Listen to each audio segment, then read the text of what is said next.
Alright guys, welcome back to the Summerslam review series, and today we're reviewing Summerslam 1998.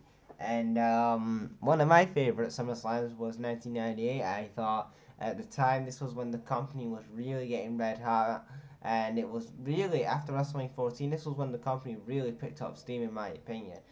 They were beating WCW in the ratings.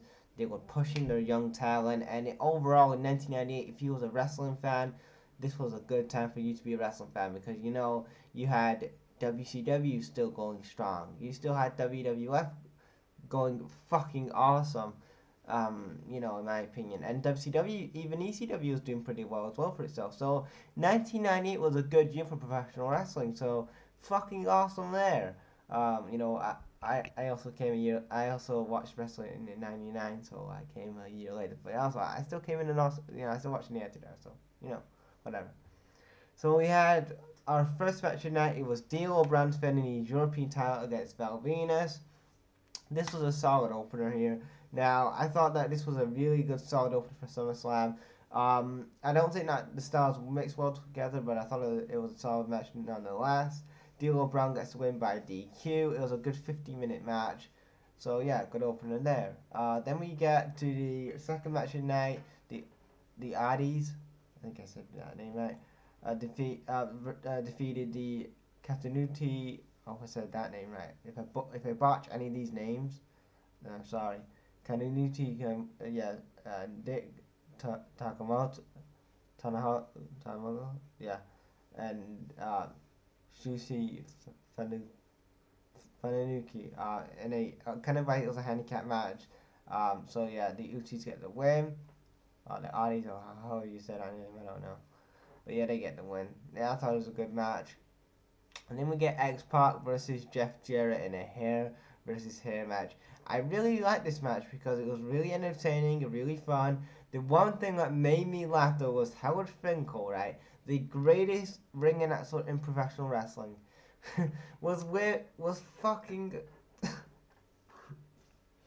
he was he was a DX member for the night, and he was saying "suck it," and I couldn't even imagine the thing even doing that.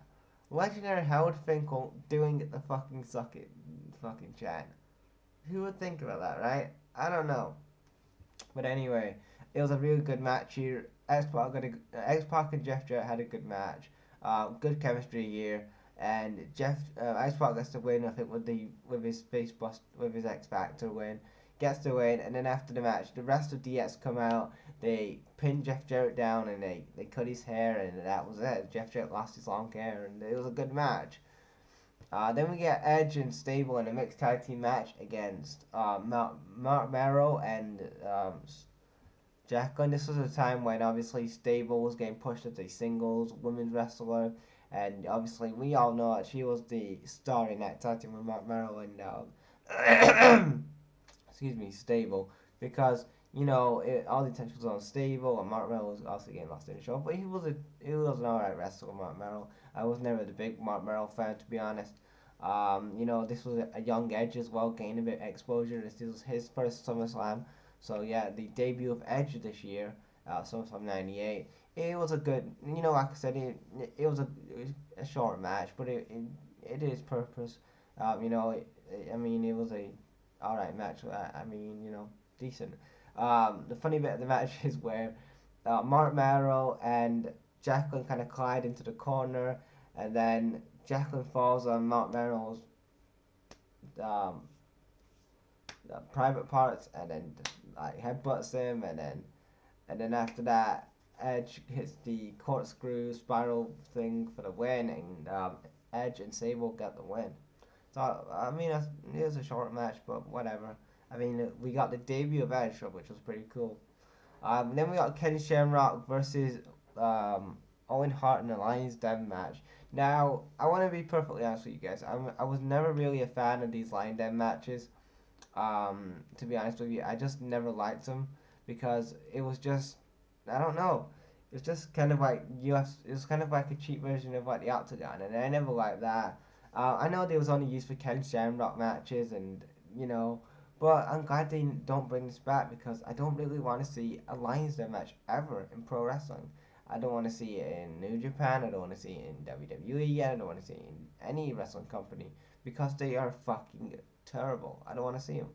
But but before this, we had a really good story with Ken Shamrock and Owen Hart, and that we had an awesome video package between hyping up this feud as well. But yeah, like I said, I was not a fan of this match. Just because of the stipulation, not because of the two performers in it. I think these two performers, like I said before on the channel, have been who are very underrated in their careers in the WWE, in my opinion, obviously. But like I said, I mean, it was an okay match, but I don't like the concept. So yeah, Ken Shamrock got the win. He defeated Owen Hart. Then the New Day. No, why did I say the New Day? The New Age Outlaws defeat Mankind in a 2-on-1 handicap match for the WWF Tag Team titles. I thought that this was good here. This was a time when Kane and Mankind were teaming up, kind of, at this period of time, and obviously Mankind was just kind of defending the titles on his own at this point. It was a short match. New Age Outlaws would win the titles, so they are your new WWF Tag Team Champions. And then we get to my favorite match of the night, and it's Triple H versus The Rock for the IC title on a ladder match. And in my opinion, when you look at two bright stars from 98 to 99, you look at Triple H and The Rock. The two brightest stars that came out of that year of 98, 99 was Triple H and The Rock. Because you look at it, and you look at the awesome matches they had together. In especially this match. And you look at their 2000 matches. Because look at 2000. 2000 was the year that Stone Cold was injured, and The Rock and Triple H were carrying that company, the WWF, for many months. I think. And when did Austin return? Did he return like Survivor? I think it was. If I know somebody will correct me on this, but Austin returned from his neck injury in Survivor Series time. I think it was. But before that, The Rock and Triple H were fucking kicking ass, just beating the shit out of each other and having awesome matches. And they had another awesome match here. I'm not gonna run down how much spots they did because there was a shitload. But like I said, they had an awesome match. I enjoyed it. Two of my favorite wrestlers of all time. And when you just give them a round of applause there.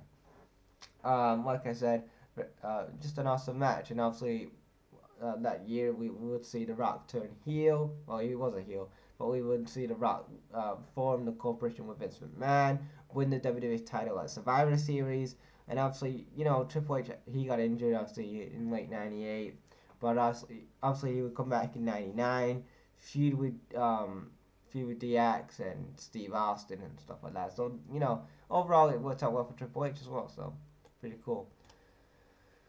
Then after that we had Stone Cold versus The Undertaker. Stone Cold defending his WWF title against The Undertaker. Now at this time it was basically the Brothers of Destruction. They were kind of like forming a weird partnership with Vince McMahon, where apparently he told the Brothers of Destruction that one of you he wanted the title off Austin.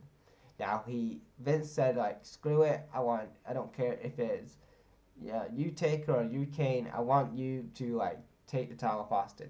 Now before SummerSlam, they had a Kane and Austin feud, and Kane obviously won the title off Austin.